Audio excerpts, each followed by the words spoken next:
quote, ay napaka-doble kara naman pala ni Atty. Harry Roque, Mr. Chair. I would want to make a motion that Atty. Roque should be detained in the women's correction. Women's correction. Hindi po. Doon na lang sa bikutan natin. Mr. Chair, sorry po sa pagkakamali. Hearing none, the motion is approved. Congressman Mr. Chair. Abante. Mr. Chair, in addition to what Congresswoman Luis Cruz said, ito pong si Harry Roque is actually a person with a two-faced attitude. This representation recognizes that we have a full plate and that we need to hear the testimonies of resource persons who have been invited to our hearing today. But I feel compelled to raise a matter that I believe should be addressed by this honorable body. Isa sa mga iniimbita natin sa ating inquiry, si Atty. Harry Roque. Hindi lang po siya dating presidential spokesperson, he is also a former colleague of ours in the House of Representatives. At dahilan dito, we were very kind to him. In fact, our senior deputy speaker even asked him only to be detained for 1 day, of which he even questioned that, Mr. Chair. So in the course of our hearings, Atty. Roque was cited in contempt on August 22 for being untruthful about the circumstances surrounding his absence during our August 16 hearing. After being detained and after apologizing to the members of the House, Atty. Roque then went on Facebook and posted, and I quote, "In my view, the contempt ruling smacks of abuse of power and political harassment against an anti-Marcos Jr. critic like me," end of quote. Ay napaka-doble kara naman pala ni Atty. Harry Roque, Mr. Chair. I find this disturbing because if I remember correctly, Atty. Roque was asked if he recognizes the power of the House to hold him in contempt. And he said yes. But the moment he was no longer in our presence, Mr. Chair, he went out and publicly questioned the contempt ruling and accused us of abusing this power. I believe that we cannot countenance such behavior, Mr. Chair. Naging mabait pa tayo sa kanya. I even asked if the Quad Committee would hold in abeyance the contempt charge, just because we were actually kind to him. So this manifestation is being spoken today to inquire if the statements made by Atty. Roque outside our hearings should be grounds to hold him also in contempt, Mr. Chair. Thank you, Congressman Abante. Yes, I believe we can defer discussion on that particular manifestation at the moment because we have just cited Atty. Harry Roque in contempt for violating Section 11 of our Rules of Procedure governing inquiries in aid of legislation, which states that failure to submit subpoenaed documents before the committee is a ground to cite him in contempt. So for the meantime, since there was already a motion that was approved unanimously by the body, another motion is also is appropriate, and to where he will be detained. Is there any motion? Mr. Chair, I submit to the motion of Congressman Flores, no? And I would want to make a motion that Atty. Roque should be detained in the women's correction. Women's correction. Hindi po. Doon na lang sa bikutan natin. Mr. Chair, sorry po sa pagkakamali. So, is that a motion, Congressman Abante? Or Congressman Kit? Mr. Chair, in deference to Attorney Roque being a former member of this House, Mr. Chair, I move that he be detained in the House premises, Mr. Chair. Second the motion. Mr. Chair. Okay, there is a motion to detain him, detain Attorney Harry Roque at the House of Representatives Detention Facility. And this was duly seconded. Any objection? No objection. The motion is approved. Mr. Chair, very quick. Mr. Chair. Okay, just please make this very, very quick because the topic today is EJK. Mr. Chair, So just after- for the sake of giving due course to this omnibus motion and compliance, particularly with respect to the motion to quash, I respectfully move that we disregard the motion to quash on the ground of being moot and academic. Yes, as stated earlier by Congresswoman Jinky Luistro, we will stand by our previous decision of denying his motion to quash. And again, reiterated by the decisions of the Supreme Court that was cited by Congresswoman Luistro and Congressman Keith Flores. Now, Mr. Chair. Yes, Congressman Rog Gutierrez. Mr. Chair, very shortly, just on the matter of the omnibus make it motion. short, yes. We still have the matter of the response to the show cause order. And I understand it's superfluous given the contempt order, but I think, Mr. Chair, as a body, we should rule on it. And in my opinion, it cites an unspecified condition and an unspecified surgery. It makes mention of an unspecified medical facility. It has been unsubstantiated. And my understanding is it was imparted to me by the COMSEC. He did not even submit the medical certificates. Are you referring to the medical certificate to be submitted to the Quad by the wife of Attorney No, Harry Mr. Roque? Chair. This is in response to the show cause order because this is the third absence already by Mr. Attorney Oh, yes. Harry Roque. The first absence, the excuse was appearance in arbitration. The second absence was with no written response. And now we issued the show cause order last hearing, and now he has responded through the motion. It was omnibus po. There's a second part of the show cause order. And it would appear, Mr. Chair, that it's an unsubstantiated answer. And I believe, as a matter of course, we should issue a subpoena, Mr. Chair. Although superfluous given the contempt order, I still think that we should move to issue a subpoena at testificandum, Mr. Chair. Okay, is that a motion? Yes, Mr. Chair, I move to issue a subpoena for failure to properly answer the show cause order. Okay, there is a motion to issue a subpoena to Attorney Harry Roque, subpoena ad testificandum for Attorney Harry Roque. And this was duly seconded. Are there any objections? Hearing none, the motion is carried. Thank you, Congressman Gutierrez. Yes, Congressman Paduano. Thank you, Mr. Chairman. Just last two items. For the PNP documents to be submitted in this committee, that was mentioned by Police Lieutenant Colonel Espinido in his affidavit, such as the list of police generals and other PNP officials who received money from Kerwin Espinosa's group, as indicated in the ledger, and copies of cleared checks that were recovered from their accountant. Now, Mr. Chair, we have with us Brigadier General Ruel Sandoval of the DIFDM. We'll just ask him later, Mr. Chairman. We'll just hold this particular documents that was ordered to the PNP to be submitted in this honorable committee.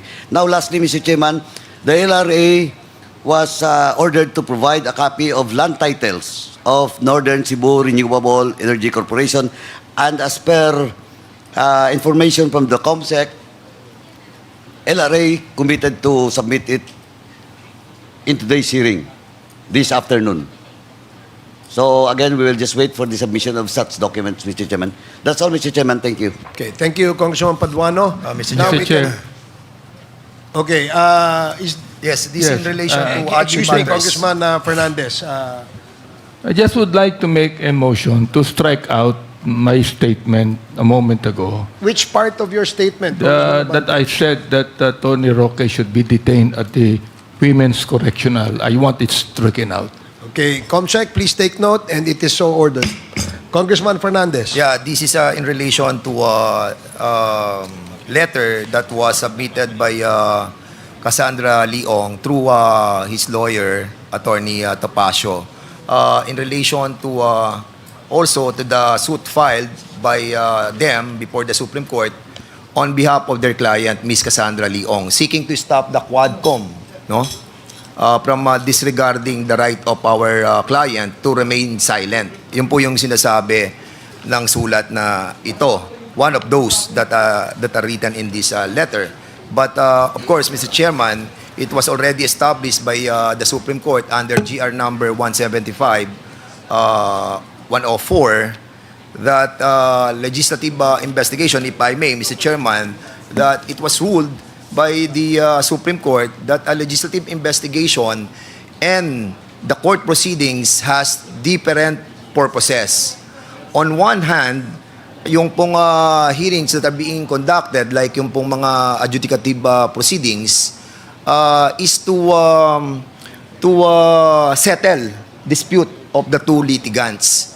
On the other hand, ito pong legislative inquiry in aid of legislation, inter alia, is to gather data and information that will seek to amend or to create new laws na magiging pong effective para i-implement po ng ating pong gobyerno. And accordingly, Mr. Chairman, under the case between Standard Chartered Bank of the Philippines and sa Senate of the Philippines, yung pong Senate Committee on Bank and Financial Institution, it is clearly stated on that case that the mere filing of criminal and administrative cases on any courts or quasi-judicial shall not prevent the legislative body to conduct a legislative function. Otherwise, it would be extremely easy to subvert any intended inquiry by Congress through the convenient ploy of instituting a criminal or administrative complaint.